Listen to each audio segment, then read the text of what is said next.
What is going on, everybody? Welcome back here to another episode of Nick Talks Sports. I just want to start off by saying I am so sorry that I missed last week and did not get an episode out last week. I was not feeling good and I was dealing with some personal things. So, big reason why an episode was up. Plus, I did record one. I just didn't like what it sounded like or what it seemed. So, I decided to scrap it. Figured I would just do maybe a little bit of a bigger episode, kind of wrap up the last 2 weeks about what's been going on around the NFL and sort of Eagles news or anything. There's stuff that I went into more depth about last week than I did than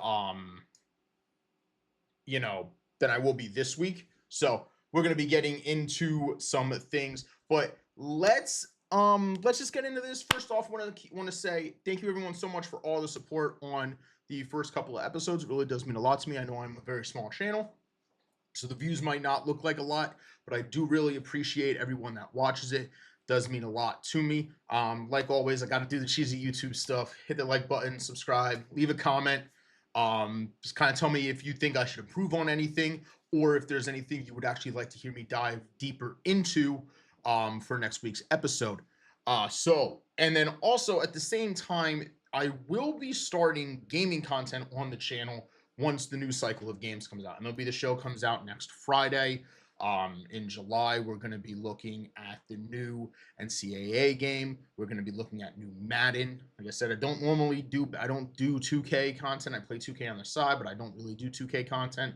It's just not for me. But anyways, guys, like I said, please hit the like button, subscribe, and hit the notification bell. Make sure it keeps you up to date on everything. Plus, down below, I will be linking all of my socials. So I'm going to be putting my TikTok in there just because I've been posting some videos on TikTok, being able to break down some things and kind of going from there. I'm also going to be posting my Twitch channel, so you can always follow me on Twitch. I do stream. I've been trying to stream a little bit more recently, so you can watch that. I kind of do a little bit of multi-game streaming. I do some Pokemon sports content. Once in a while, I might sprinkle Call of Duty in there. But anyways, guys, let's get on into this. Just a couple of things that I do have to say about all of everything. Hang on, we got a report from Adam Schefter. Okay, that's something I will be touching on later in the episode. So first off, I want to start off by saying Eagles have hired Kevin Patullo as our offensive coordinator. Interior signing, not a bad signing whatsoever. I think it's good because there's familiarity there with Jalen Hurts with the offense already. He has said that he doesn't want to change much of anything, but he also said that he wants to help make Jalen Hurts a little bit more efficient, both with as a passer and a runner. So a lot of good things that I do as the weeks have went by. I've been enjoying the hire more and more. It's kind of sitting with me that it's not going to be a Brian Johnson kind of thing again. It's going to be more of something completely new. Patullo has been there through both, obviously the last three OCs being Steichen, Johnson, and Kellen Moore. So if he can pull something from Steichen and Moore, that would be awesome. So that's what I would just love to be able to see. We didn't lose Fangio. We did lose our quarterbacks coach, Doug Nussmeier. However, we did hire a new quarterback. We did hire a new pass game coordinator in Parks Frazier. And then our new quarterbacks coach is actually the head coach from Bowling Green. I do not remember what his name is. I know he was the head coach at Bowling Green. Bowling Green football head Scott Loeffler.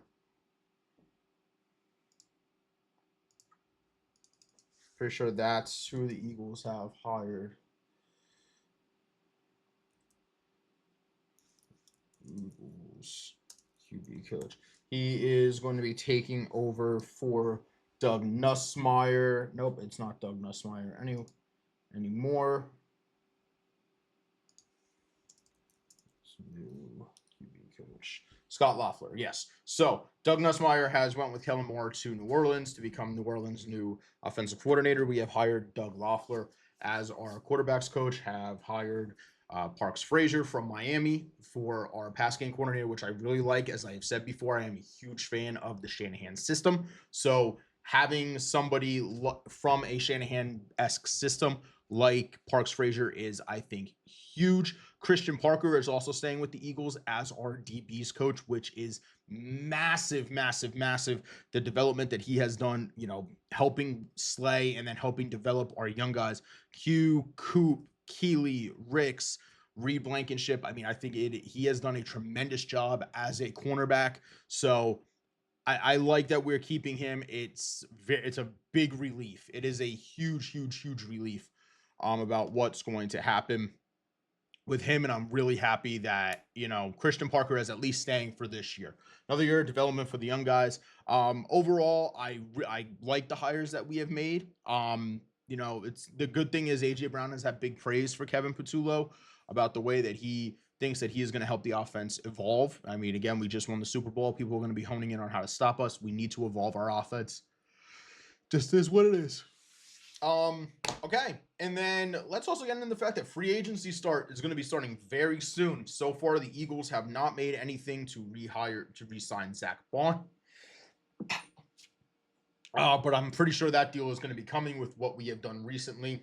Most likely Milton Williams and Josh Sweat are both gone. A lot of people are thinking that Milt is going to get a contract from the Panthers, which more power to. Yeah, I could see Milton Sweat signing with a team like, the Panthers or the Titans, team that has a decent amount of money, and they'll be able to work with that.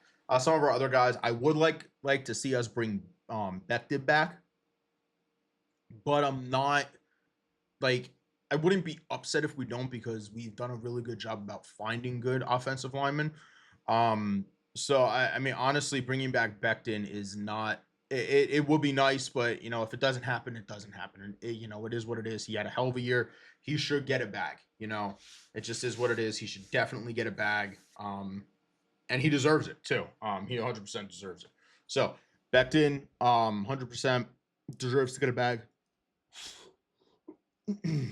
In general, I think Kenny G is kind of going to be gone too. Rodgers could come back now with the release of Slay and JB. I could easily see us now bringing back Isaiah Rodgers. I could also potentially see us maybe getting some of our other smaller guys back, like maybe Oren Burks or something. But as long as we bring back Bond, that's all I really care about in free agency this year. Before we get into our next segment, do want to crack open the energy drink. Today we got the Celsius Sparkling Wild Berry. This is still from the the 2 packs of Celsius that I found laying on the ground at the Eagles parade from the Super Bowl. So still drinking these, man. I'm still drinking these.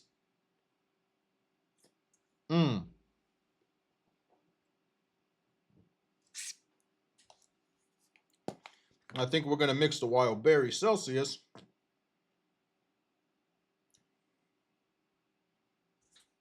with the Wild Berry Lip Pillow. Go with the Velo Lip Pillow, the Velo Pluses. Do not partake in tobacco unless you're under the age of 18. All right, guys. So let's get into the next segment that I do have that I want to kind of talk about here. Bryce Huff. So I think there's a possibility we move on from Bryce Huff this offseason. I know he was really phased out in everything, so there could be a possibility that we move on from Huff this offseason. And I wouldn't necessarily be upset about it, but Howie does not like to eat cap room or cap space. So there is a possibility that maybe we do move on from Huff, maybe we don't. If we do move on from Huff in a trade possibility, there is a couple of guys there are a couple places that I could possibly see him going to and potentially, getting something in return. So Atlanta is my first one. They need edge rush help, which is surprising knowing that they have Judon, Ebiketie, D'Angelo Malone, all of those guys. However, Ebiketie and Malone have both underperformed when they're in Atlanta. And I could see this being a thing where Atlanta maybe swaps an Ebiketie or Malone for a Bryce Huff. I mean, we're trying to cut this contract, potentially trying to cut this contract. There's a possibility that Huff is not there anymore. If he's not, I wouldn't mind an Ebiketie. I wouldn't mind a Malone. I think them working in our system will be really well. The other thing I would really like is there have been murmurings of the Eagles potentially looking to move on from Dallas Goedert. I don't know if moving on from Goedert is going to be the smart thing. The dude, I know he's almost 30. This is roughly around the time that we like to cut our losses with tight ends. I just don't see this being one of those situations, though. So if we don't I would not mind seeing us maybe trading Huff and a later pick for like a Kyle Pitts. Pitts could use a new start in Phil, and he is from the Philadelphia area. So it would make a really good uh, move for both sides. Potentially Pitts coming home, Huff going to Atlanta. You can kind of make it work that way. Plus, Jeff Ulbrich is the defensive coordinator there now. So Ulbrich matching back up with Huff. Some of his best years were with Ulbrich. So why not make it happen? Raiders, no real pass rush outside of Crosby. Maybe this is where we make a trade for Max Mayer. I know there's been talks about possibly bringing him to Philadelphia as a backup tight end. Him, Calcaterra, Goddard. That's a pretty damn good rotation, if you ask me.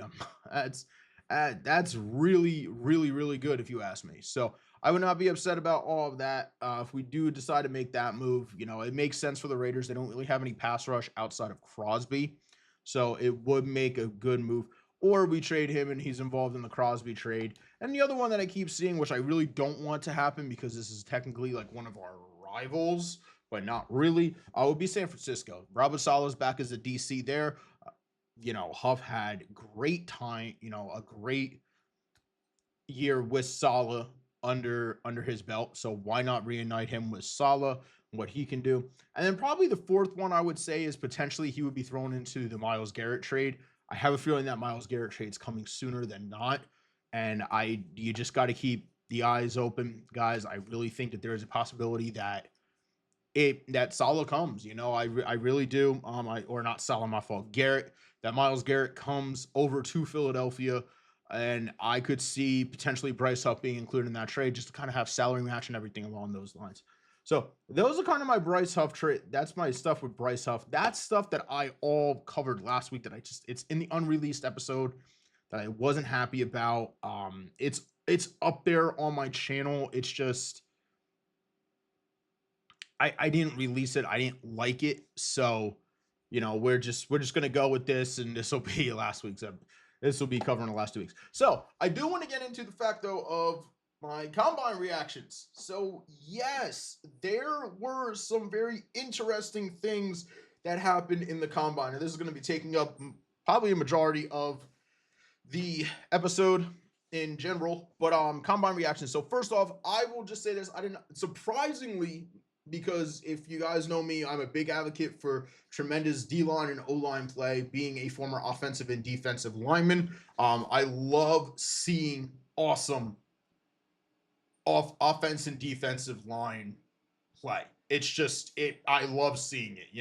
I feel like offensive and defense, not as much defensive linemen, but offensive linemen, they get so underappreciated when it comes to talking about how a football game is won and lost. And I think up in the trenches is a huge way. I will 100% say this. Surprisingly, I did not watch the offensive and defensive linemen. I do know we did not have another Chris Jones situation. Obviously, I was keeping up with it. But we didn't have a Chris Jones situation. No one's dick fell out this time. So, yeah, I mean, at least there was that. I think there was an offensive lineman that ran like a 5'8" or something. This is kind of where I want to potentially start piecing together like my stuff for the draft, which will be coming soon. I know I keep saying next week. I want to wait until what I'm going to do is I'm going to wait until free agency is over. I'm going to wait till free agency is over, and then I'm going to do my mock draft, because then I can see where the Eagles are actually sitting. I can at least give my wish list right now, and we can kind of go from there. Hang on. Oh, it was just my electric company just said because of high winds might be. Okay. Anyways, so yes, combines. There was an offensive lineman that ran like a 5'8". James Pierce Jr. put on a show, apparently. I think JPJ like really put on a huge show. Let me check see real quick. D-line combine results. Let's go into this. We're gonna go into NFL.com. I'm just gonna kind of go over everything. If you guys don't know, I have my laptop over here. I can kind of see everything. So when it comes to our D-line,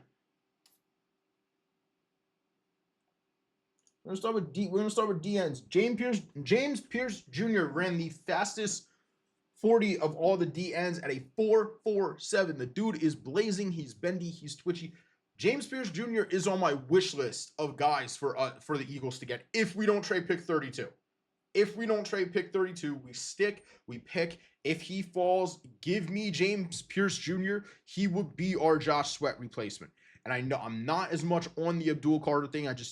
We're not gonna move up that high to make a move for Abdul Carter. It would be a fever dream for us to be able to get him. I just don't think it happens. It just is what it is. Okay, so JPJ ran the fastest one. The another guy that I am really interested in, I just don't think he falls to us, would be Shamar Stewart. He ran a 4.59. And then Jordan Birch, he's probably more of a second round pick. So, I mean, we could always pick him in the second round. Jordan Birch ran a 4.67. I mean, the dude, that is pretty damn good. I know he's I'm pretty sure he's a bigger defensive end, which makes that even more impressive. Let's go in and check this. My treat today. I don't think they'll take that here. Of course they take Discover. You're stuck in the past. Goddamn ads. So Jordan Birch, 6'4", 279. So good size for an edge rusher. That is pretty damn good. I would not mind getting Jordan Birch in the second round. Landon Jackson be another one that I'm very interested in. And then Princely Umamielen definitely does not fall to us.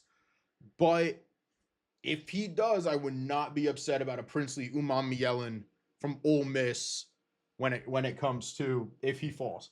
Another one that I'm very interested in is Ahmad Hassanein from Boise State. I think he played really well last year for Boise. He has about a 5.69. He's going to be a later pick. He is a smaller defensive end as well at 6'2", 267. He is a little bit smaller. He did, for his athleticism score, he did rank at 73rd, which Vic Fangio loves athletic defensive players. So that is awesome. So those are kind of just some of my guys that I would like to see. James Pierce Jr., Shamar Stewart, Landon Jackson, Jordan Birch, Princely Umamielen, and Ahmad Hassanein. Those would be a couple of guys that I really would be looking at as potential picks for Philadelphia. So let's go to D tackles now. Fastest D tackle was Ty Robinson from Nebraska. Obviously, this is not a position where I think we take a defensive tackle high in this draft. I know I was very high on, where the hell is he? The dude from Ole Miss. I just don't see us taking someone in the first round. I do not remember what his name is. Oh, Jesus Christ. I do not remember what his name is. That's fine. Defensive tackle wise, I wouldn't mind Darius Alexander from Toledo. Obviously, we've had success with Toledo guys. Look at the beautifulness that was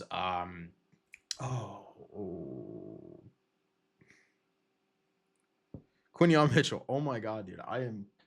I am still slightly tired, but that's why I do these live off the cup, so you guys can just kind of see it. I don't chop this up. I don't edit anything. So these are just straight up recording right into it. I like to be raw about all of this. But Darius Alexander, I would not mind him. I'm not really sold on anyone defensive tackle wise. I'd rather us take someone later in the draft, D tackle wise, and then just kind of go from there. Linebackers. So I did watch the linebacker night. I don't see us taking a linebacker. However, Danny Stutzman, the dude was a dog for Oklahoma. I wouldn't mind a Danny Stutzman for a linebacker for us. This is also taking into consideration outside linebackers as well. So maybe someone we run Jeffrey Bossa, or maybe like a Power Eccles later in the draft wouldn't be bad. Francis Mauigoa. Oh my God, if I could speak. Some of these guys are really good. Kane Medrano ran the fastest 40 at a 4.46. Then followed up by Eugene Asante at 4.48. We had two sub 4.5s, and then Jihad Campbell ran a 4.5 too. I definitely know Stutzman probably does not fall to us. I think there's only one first round projected um linebacker, and that might be Jihad Campbell. I don't think that Stutzman is projected. I would have to look more into that. Obviously, more of that's going to come out after pro days and everything. So we can always go from there with that. When it comes to cornerbacks, now there was some fun guys here. Maxwell Hairston from Kentucky, 4.28, brother. That is fast. And probably won't be a first round pick. Maybe a second, maybe a third round pick. I could just see Maxwell Hairston, let's look at this at his player profile. 5'11, 183. He's a 6.29 for his prospect rating. He's a redshirt junior. So he's like 20, he'll be 22, same age as a senior. I could honestly see him maybe falling, and maybe we decide to scoop him up. He has a 73 on production score, 82 estimated on the athleticism score, total score of 78. He would be really fun to see in our defense. I know another guy that keeps getting, oh no, he's a safety. But honestly, I don't see us taking a corner. If we do, it's going to be someone later. So maybe like a Denzel Burke, potentially, if he falls. If he falls. Again, my whole thing is I don't think he's falling. I would not mind getting a Kobe Bryant in Philadelphia. Kobe Bryant from Kansas would not be bad. And even a Mello Dotson from Kansas wouldn't be terrible. Kind of just some depth guys, don't need anyone. But my three that I would not mind at cornerback would be Hairston, Kobe Bryant, or Mello Dotson. Fever dream would be Denzel Burke. You guys know I'm an Ohio State fan, so seeing a Buckeye in a Philly uniform is awesome. We had two on the team this past year. When it comes to, oh no, we only had one. My fault. We only had one. Only had one guy. So potentially just adding another Buckeye with Paris Campbell would be awesome. Safety wise, couple sub 440s. Marquise Siegel. Yes, Siegel. I'm gonna go with Siegel. 4.37, and then brother, I think the biggest riser from the combine was Nick Imanware from South Carolina. This dude is an athletic freak. And if we had a need at safety, oh my God, Nick Imanware would be my yes. He would be my yes. Like 100%. Give me that. I'm just going to go over this dude's 6'3", 220. My man has an 85 for his total combine score. He has a 6.35 as a prospect grade, and it says he will eventually be a starter. I think in the right position he fits in, and he starts as a rookie. I've seen mocks putting him to the Colts. Good Lord. Good Lord. Production score 82. Athleticism score is 91. He ranks first among all safeties at the combine. Dude, Nick Imanware is a beast. I mean, he's a freak in nature, dude. He ran a 4.38 40, a 1.49 10-yard split, a 43 vert jump, an 11.6 broad jump, and did 20 reps on the bench as a safety. The dude is disgusting. He's a freak in nature. They were saying he is the DK Metcalf of safeties. Just a ridiculous build. I mean, dude, height, weight, speed. Whoever gets him is getting a freak athlete, and it is going to be something crazy. Billy Bowman also showed out. He's definitely going to raise his draft stock. I don't think he moves into the first round, but Billy Bowman put on a show at the combine. I will say that. Makuba, he is what it is. Joseph Sanker, the Jalen Hurts cosplayer, looks directly like Jalen Hurts, and it's crazy. But I don't think we draft the safety. I know a lot of people are maybe saying, oh, we might get Malachi Starks. I know we love our Bulldogs. I just don't see us taking a safety in the first round, because what are we going to do with that? Reed Blankenship will most likely get re-signed. CJ's there. I just don't think we take a safety early in this draft. and we take someone a little bit later. So that's kind of my thing with the safeties. Quarterbacks wise, I mean, there was only 3 quarterbacks that ran. Oh, we got a Schefter report right now. Oh, I was just saying DK has 1 year. I was doing one. So we had 3 quarterbacks run: Brady Cook, Tyler Shuck, and Seth Hennigan. Cook ran 4.59, Shuck ran 4.63, Hennigan ran 4.76. We're most likely not going to take a quarterback because we still have Pickett and we have McKee. I'm not even worried about that. Running backs wise, this is a position that I can maybe see us drafting, but drafting later. I mean, we are very good running back wise, which is why I think we're willing to let Kenny G go. But I mean, Will Shipley, I've loved the Will Shipley draft pick last year. Hard worker, sneaky athletic, everything that you would use for a light athlete. But I mean, the dude ripped off a 60-yard run in the NFC Championship game. That's insane. He scored his first career touchdown in the NFC Championship game. I'm a huge fan of Will Shipley. I just think he's a phenomenal back, and I just he's a just seems like a genuinely good guy. So I'm a big fan of Will Shipley. He's one of those guys. It's like a feel good story for me. I really like him. Bayshaw Tootin ran a 4.32, and Jaden Blue from Texas ran a 4.38. Rashad Smith ran a 4.39. We had a couple sub 4.40s. When it comes to taking a running back, like I said, I don't think we take anybody early in the draft. There is a couple of guys, though, I would not, if we decide to take a running back, I would not mind. The one guy that I don't think gets talked about enough would be the fall of Donovan Edwards. I mean, I know last year he was probably coming into the draft potentially being a top running back selection. He really did not perform that well this year. So him falling, I would not mind a Donovan Edwards to pair with Saquon Barkley for the future.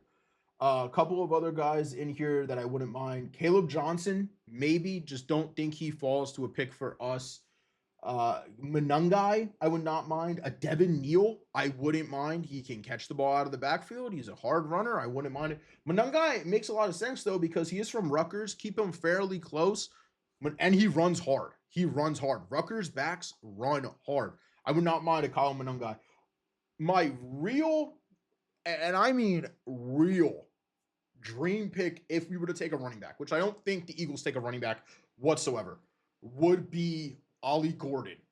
Now, I know it sounds crazy. It really does. Ollie Gordon last year was probably going into this year's draft after last season as running back 1. He obviously had a really bad year. Oklahoma State had a really bad year. So, I mean, if Gordon falls enough, he did run a 4.61, so he's a little bit slower.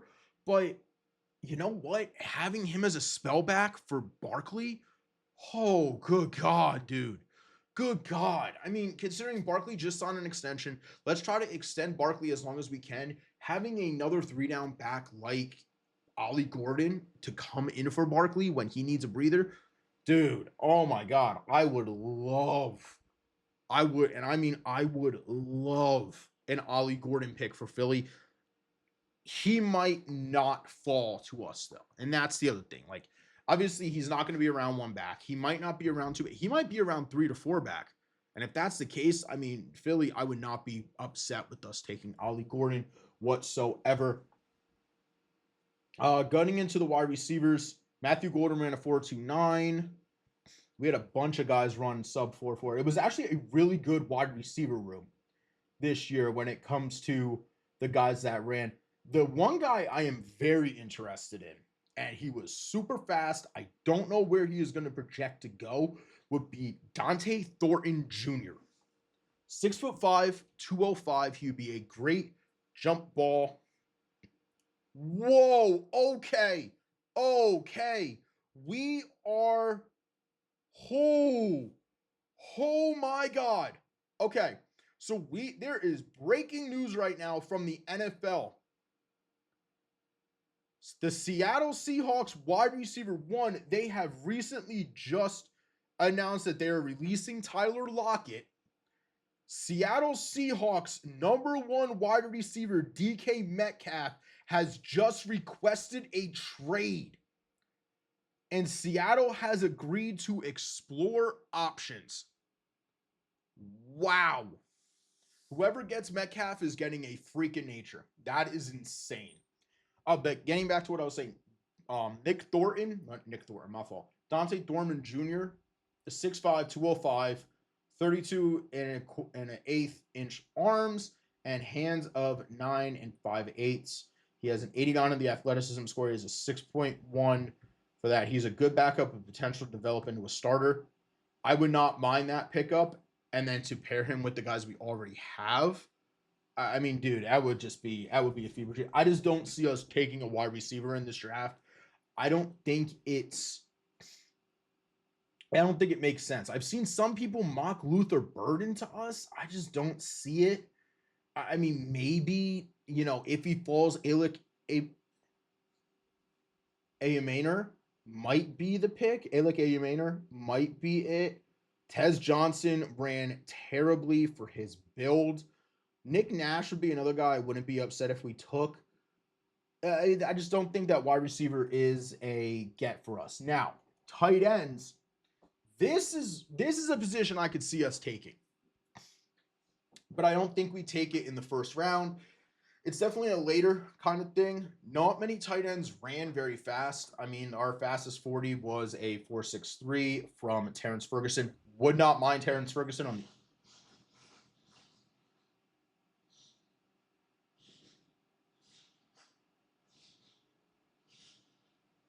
What the hell is that?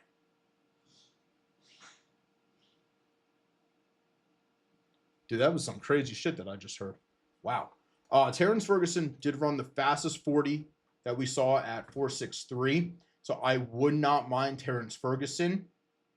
There's two guys that I really want us to potentially go after.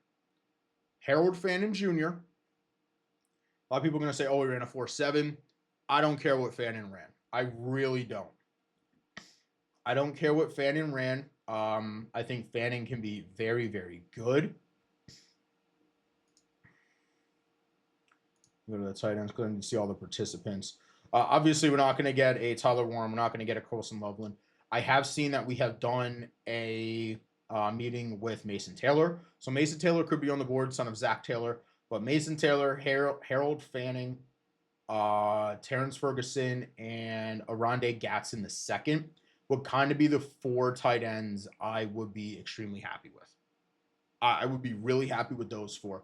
Let's get into our offensive lineman now. This is where I really think we possibly make a pickup. I have seen Josh Simmons be mocked to us. I would not mind a Josh Connerly in the first round if we decide to, again, a lot of this is if we decide to stay. But there is one guy on this list that I think fits our offensive philosophy so well. And if he falls to us, I would be so happy if we got him. Jonah Savaiinaea from Arizona. He's an offensive tackle, 6'4", 324, graded at a 6.15. Says good backup with potential to develop into a starter. That's if he doesn't go to Philadelphia, because if he does go to Philly, he'll probably end up being a Pro Bowl player. I would not mind that pickup for the Eagles. I think that would just be absolutely amazing. And then if we go down the board, I mean, obviously there's some other guys in here that, I would need to do some more research on. Another guy that I would not mind would be Seth McLaughlin. He didn't play much due to him getting injured last year. McLaughlin would be awesome coming off of a national championship. Like I said, Savaiinaea would be my big one. If not Savaiinaea, then a Josh Simmons, Josh Connerly. I don't think he falls to us, but Tyler Booker would be another one I would not mind. I swear to God, you are going to hit more on a Bama offensive lineman than you are going to miss. There are some obvious ones that did not hit, but you will hit more on a Bama offensive lineman than you will miss. So a couple of guys that I am just very interested in. That's kind of the stuff that I just broke down right there. So yeah, I mean, overall combine reactions, there was a lot of guys that very much so shocked me. Mason Taylor, his combine performance, chef's kiss. He was crispy on the gauntlet one, dude. I mean, he was getting out there, he was making catches, all that.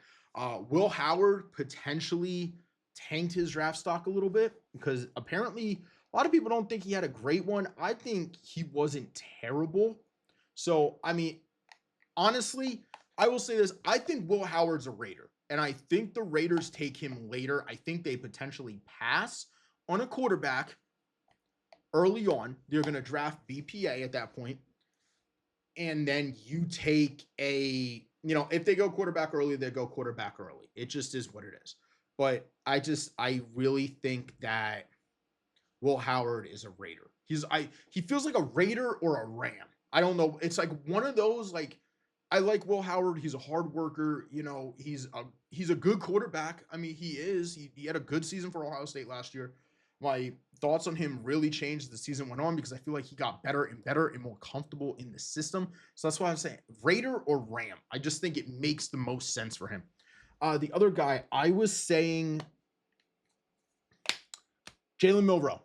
Jalen Milroe, I think, will be the surprise of the draft. And I think Jalen Milroe will be a top 3 quarterback in this draft.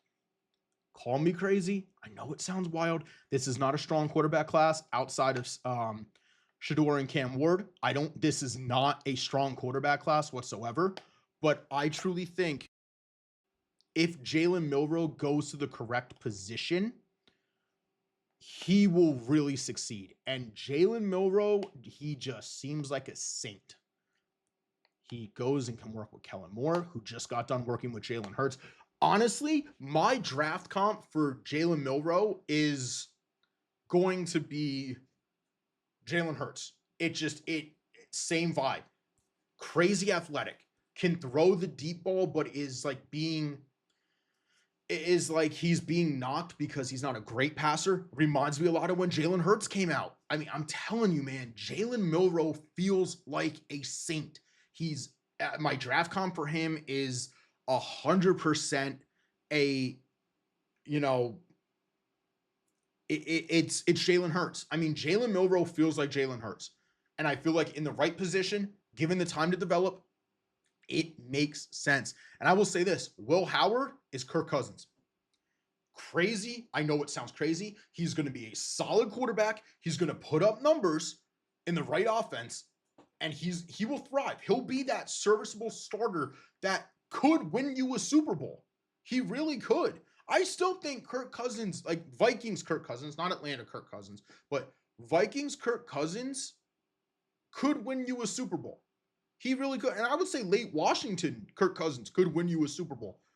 I really think that there are a couple of guys that are going to comp to mid starters in this, mid to very good starters. And I really think Jalen Milroe is Jalen Hurts and has I think I will say this as an Eagles fan. Yes, I think Jalen Hurts is top 5 in the NFL. I think Jalen Hurts is the 5th best quarterback in the NFL, only behind Mahomes, Allen, Jackson, and Burrow.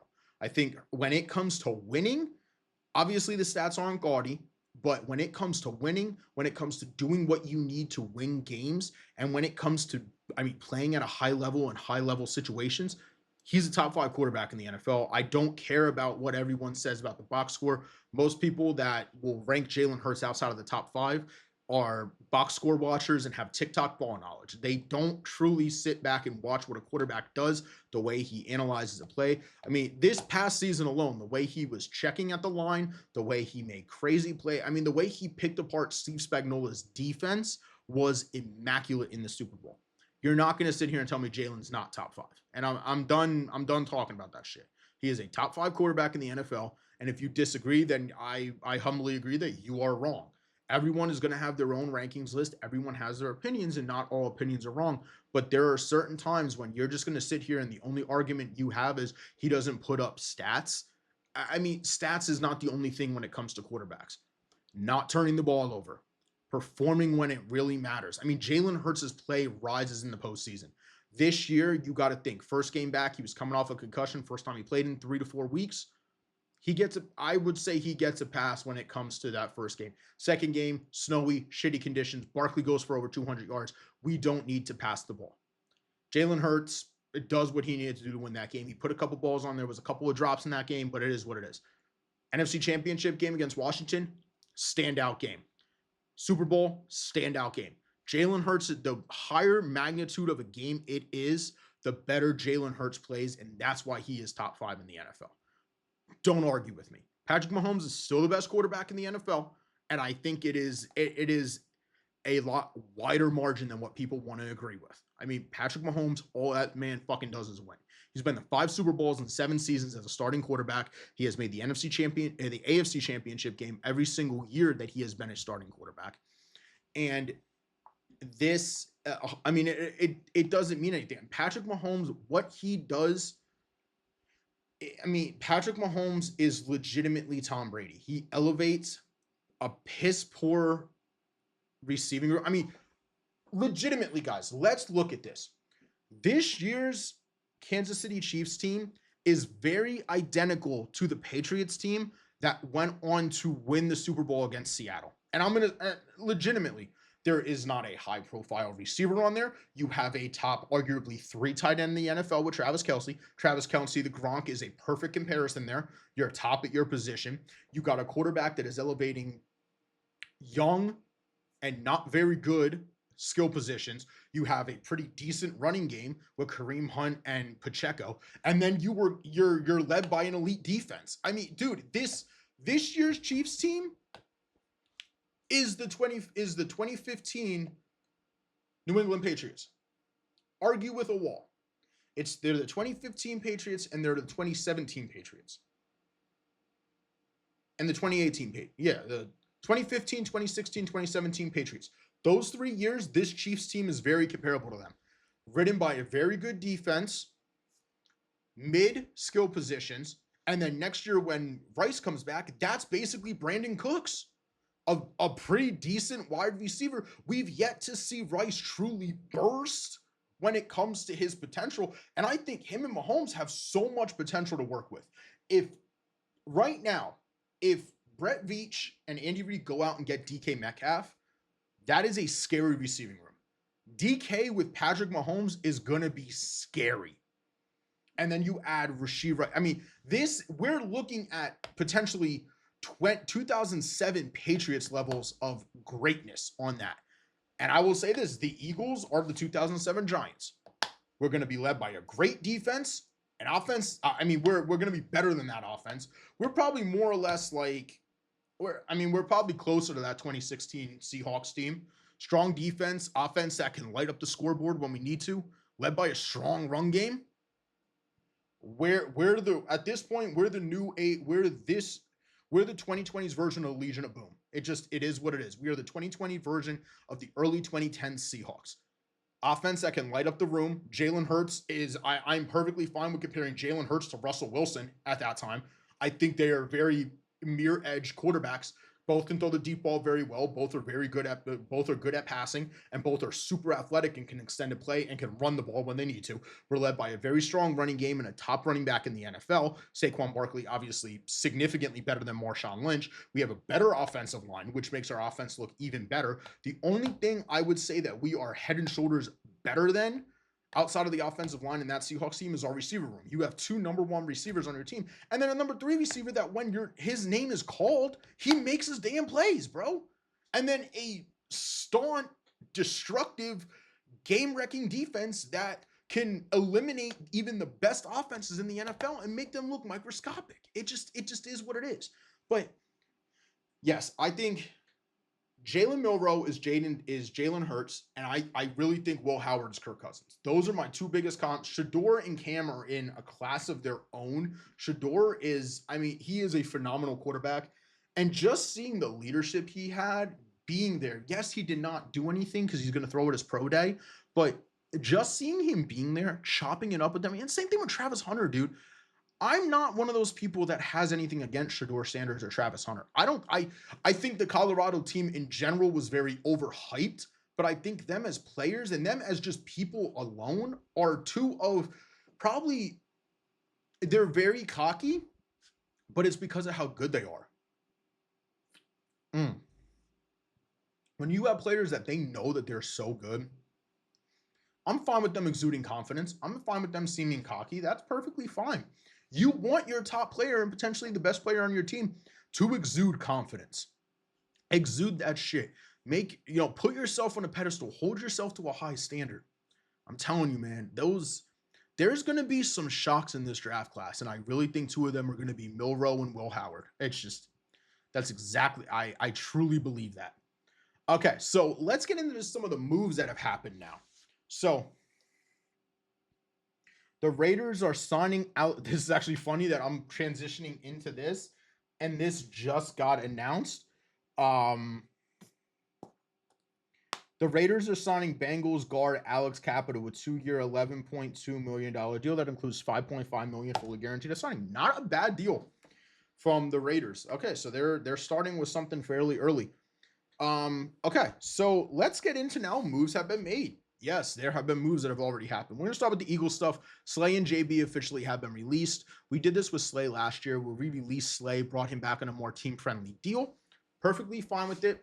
Honestly, I put out a TikTok video. I would definitely say go and watch that, but I'll kind of summarize this just in the little bit.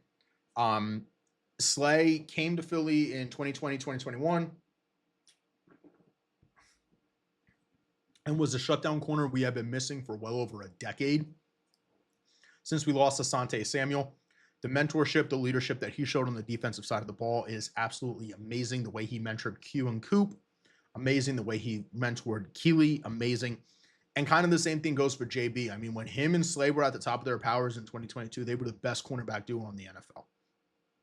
JB, he tore his Achilles, tore another ligament in the back of his leg that attaches the Achilles to the like the back of the leg muscle.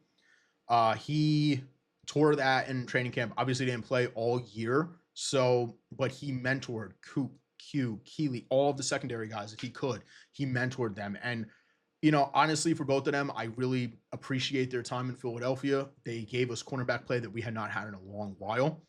And I mean, they are just phenomenal players, great human beings in general. I know JB had a rough 2023. But you know what? That's all right. Rough years are going to happen. But when you step up, you don't complain about your playing time not being there. You didn't complain when we brought in two rookies and you moved to safety. JB, I really do applaud his veteran leadership on the back end for us. Saquon Barkley signed an extension, 2-year, $41.2 million, making him the highest paid running back currently in the NFL and of all time, and the first running back to ever eclipse the $20 million a year threshold. Saquon Barkley's contract and cap hit for this year also got cut in half. Do this. His cap hit was going to be a little bit over 13 mil. I think it was like 13.2 mil going into this offseason. Now it is going to be 6.8. The Eagles essentially freed up half of that cap room to be able to make something shake.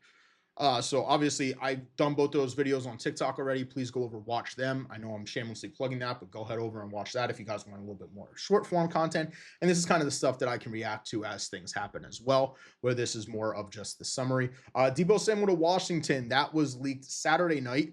Deebo got traded for a 5th round pick and over $20 million the Commanders are going to be eating this year. Don't necessarily think it is a great thing for Washington, but you know what? At least they're putting weapons around their young quarterback. I will give them credit. They are doing a hell of a job. Adam Peters, and they finally have a competent ownership group. It is kind of nice to see that we have more than one team to compete with than Dallas in the division now. But honestly, I'm a big fan of Jaden Daniels. I think he is a tremendous young quarterback in the NFL. And I really hope to see him and Jalen Hurts continue to duke out these games year in and year out. And, congratulations to them. I honestly hope they get a new stadium at some point too, because FedEx Field is an absolute pile. I mean, it is one of the worst stadiums ever. But I do hands down, good job by the Washington front office surrounding their young quarterback with a very good player. Bears get both Joe Thuney and I forgot what Jonah Jackson. So Bears get Thuney from the Chiefs for a 5th round pick and Jackson from the Rams, I think for maybe a 4th round pick. Bears building their offensive line with Ben Johnson trying to give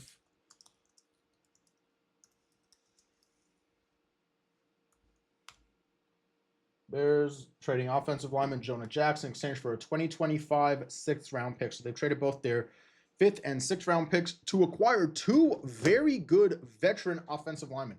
Good on the Bears front office on this. So you're putting an offensive line in front of Caleb Williams because you think that you finally have the quarterback of the future.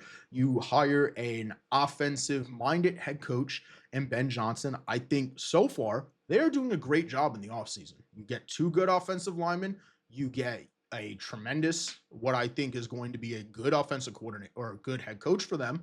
And I think they are really going to start making some moves. And Chicago could be a scary team and be a dark horse to potentially challenge the Lions next year and Packers and Vikings and make that division very good.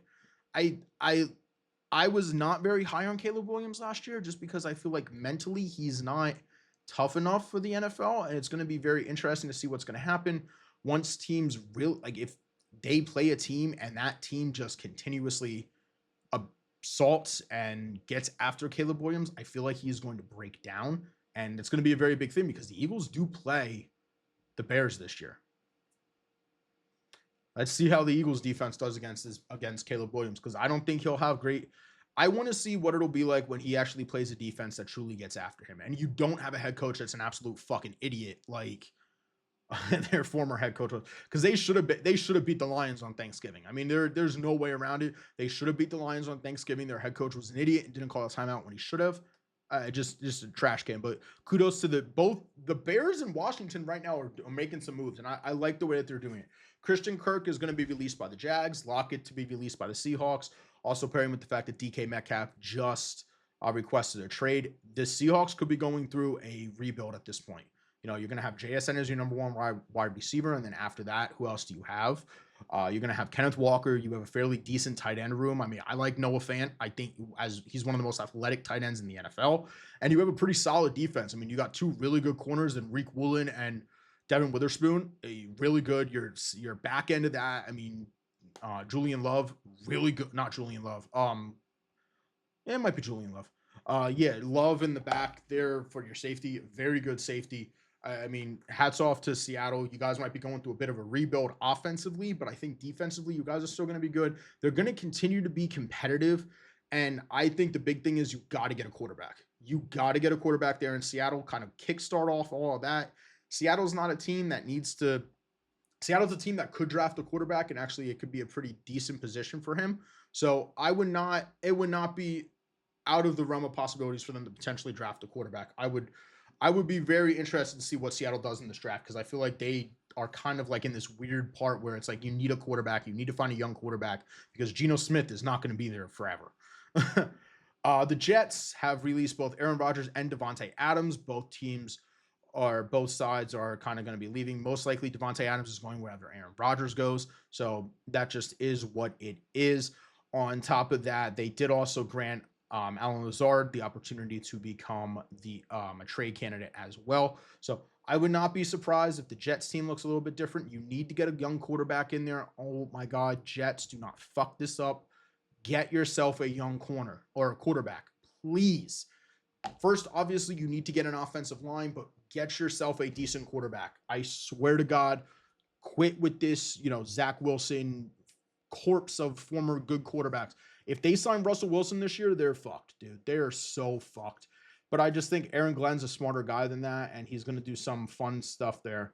And then Stafford gets a new deal out there in the Rams. So there was a possibility that Stafford potentially gets traded to the Giants. I know I was hearing that. Stafford to the Giants or Jets. I mean, that wouldn't have been a bad deal for the Jets, but I don't know. I mean, Stafford behind the makeshift offensive line that the Giants have, I mean, you're just stupid at that point. It would not have went well. And also, one more thing I do want to go with this. I don't know what the fuck it is, but Colin Cowherd said the Eagles should trade A.J. Brown. Like, why? I don't fucking get this. We're not going to eat 60 million dead cap. It's just not going to happen. Howie's not going to do that. And at the end of the day, also, like, why? These Patriots guys on their radio think that, oh yeah, the Eagles are going to trade us AJ Brown. It's like, fuck no, we're not, dude. I understand him and Vrabel have a really good connection. AJ Brown's not going anywhere. AJ Brown is an Eagle, and he might be an Eagle for the rest of his career as long as Jalen Hurts is there. Jalen and AJ are really good friends. There's no way that that he gets traded. And it just is what it is, unless he requests a trade, which I don't see happening. But other than that, guys, we are done with the football portion of this, about 54 minutes in. Let's talk a little bit of baseball, though, because spring training has officially started. Opening day is less than a month away at this point. So let's get into this. Let's talk a little bit of baseball. So first thing I want to touch on, this is something that I did touch on in the last week's episode that obviously was not released. I'm going to say it again. Yankees changed their facial hair policy, something that they have had since the 1970s. It's about goddamn time. This whole shit, we're not allowing players to have beards, is ridiculous. I know a lot of fans were, it was met with some mixed emotions just because some fans think that they should have kept it. It's what made the team different. It's 2024. There's no reason to hold on to a 53-year-old rule. It just doesn't make sense anymore. Obviously, they have to be well-kept beards, which is fine. You can't have no Mountain Man beard, like no Chuck Black, no, Chuck Nasty beard, no Brandon Marsh beard. It's perfectly fine. Give these guys, allow them to show some personality, and I'd be perfectly happy with that. I think the real question is, why am I a Yankees fan that lives in Philadelphia and I'm an Eagles fan? So the Yankees were my first ever experience with baseball. I went to a Yankees game in Old Yankee Stadium. Max Crosby just signed an extension with the Raiders, 3 years, $106.5 million. That includes 91.5 guaranteed, making him the highest paid non-quarterback in NFL history. Max Crosby will not be an Eagle. Okay, so there's that. But yes, the Yankees are my first ever experience with baseball. So it's the first time that I ever, truly remember baseball, which that's why I'm a Yankees fan. I went to a game in Old Yankee Stadium. I was sitting left field sideline, right behind the foul pole. Shelley Duncan hit his first career home run for the Yankees in that game. So I do remember that. And no, I'm not a bandwagon fan at all. I've only ever seen my Yankees make 2 World Series, same amount as the Phillies have made since 2005. I've seen them make 1 World Series. I've seen us win 1 and lose 1. I'm not a bandwagon fan whatsoever. I've been a Yankees fan for 20 years now. So it's not like I'm not a bandwagon fan. It's not like I started liking the Yankees when they were winning World Series and shit. I was born in 95, dude. I was born in 95. I'm not I'm not a bandwagon. I've seen us make 2 World Series and that's it. Multiple ALCSs, but other than that, I mean, I've seen a lot of heartbreaking Yankee seasons. Derek Jeter was my favorite player growing up. I mean, obviously he was like one of the faces of baseball at the time, so I loved his play style. It just is what it is. And before we end off all of this, I'm going to kind of do this when every new sports game comes out, kind of putting some things in there. If you're watching all the way to the end, please leave a comment down in the comment section. Let me know which one of these teams you think you would like to see me play with. So my MLB The Show franchise decisions, I'm down to 4. So it is the Tampa Bay Rays, Miami Marlins, Toronto Blue Jays, and the Houston Astros. Probably wondering, I'll give you a little bit of breakdown for all of them. Tampa Bay doesn't have any real star power. No home stadium after this season, but they do have some amazing uniforms, man. I mean, I can't deny Tampa Bay got some nice uniforms. Then just, rebuild everything, man. Build it from the ground up. Go from where we are. This team they weren't that great last year. No star power. Bit of a small market team, but that is perfectly fine. Miami, obviously, we know the history of Miami. They have great uniforms. They have an awesome ballpark. They just never keep their star players. They always trade them away once they start getting good. Currently have no star power whatsoever. Plus, Miami can be very up and down when it comes to their pitching in MLB The Show. Sometimes it's good, sometimes it's bad. So Toronto. So it's like, what direction is this team kind of going in? What direction is Toronto going in this year? Obviously Vladdy's there, but it's like Vladdy and who? I mean, Vladdy and like really nobody. Varsho ain't that great. Christian Kirk is nah. Bo Bichette's nah. Springer towards the end of his career, meh. Not that great of a farm system. Also got an extremely old pitching staff. Bassett, Gossman. I mean, it's like you got a bunch of old guys on that team. They just signed Jeff Hoffman this offseason and Jose Barrios. He's a fairly good starter, but it's like, where do you go from there? Plus, they got good jerseys, dude. They got good jerseys. You're gonna tell for all of this. It's like, all right, A lot of it's good jerseys. I like to look good, play good, feel good, all that kind of stuff. And then Houston Astros, the dynasty of back then, the late 2010s, early 2020s kind of dynasty team. Obviously, there's the cheating scandal in there, but a lot of their core is now officially gone. No more Bregman, no more Tucker, no more Verlander, Greinke, Cole. I mean, this team has slowly and slowly and slowly been getting worse every single season. Their pitching is not what it once was. Framber Valdez leads that pitching staff at this point. They have young guys like Yainer Diaz, and obviously, Jordan Alvarez is an absolute beast. But it's like, and then also Minute Maid Park is a beautiful park in general, and then, but then also amazing throwback uniforms. Classic alternates. I mean, they got awesome, awesome, awesome jerseys. So it's good. It's a good team to run with. And then we got the maybes in all of this. The Shy Sox, obviously the worst team in baseball last year, least amount of wins in baseball history. They're just a full rebuild, man. I mean, that's just built from the ground up kind of rebuild. My only thing with the Shy Sox is they do guarantee rate. No, is it guarantee rate? I don't remember what the name of their state, what their stadium is called. But I mean, the only thing is their jerseys are a little boring for me. Gray, black, white. I know they got those sick alternates, the white, like the old school Sox ones. Oh, they're beautiful. But they have some boring jerseys, but I would not be against using them at all. Fairly big market. They're not that bad of a team. You would just have to build it all up. Plus, they have a terrible farm system right now. And then I'll be open to any suggestions. But guys, that is gonna do it for this episode. Ran through kind of 2 weeks worth of stuff. Thank you everyone so much for watching. I really do appreciate it. Make sure you hit that like button, subscribe, and hit the notification bell. We are on the grind to 100 subscribers, so let's try to get there fairly soon. But I'm gonna catch you guys in the next one. See ya.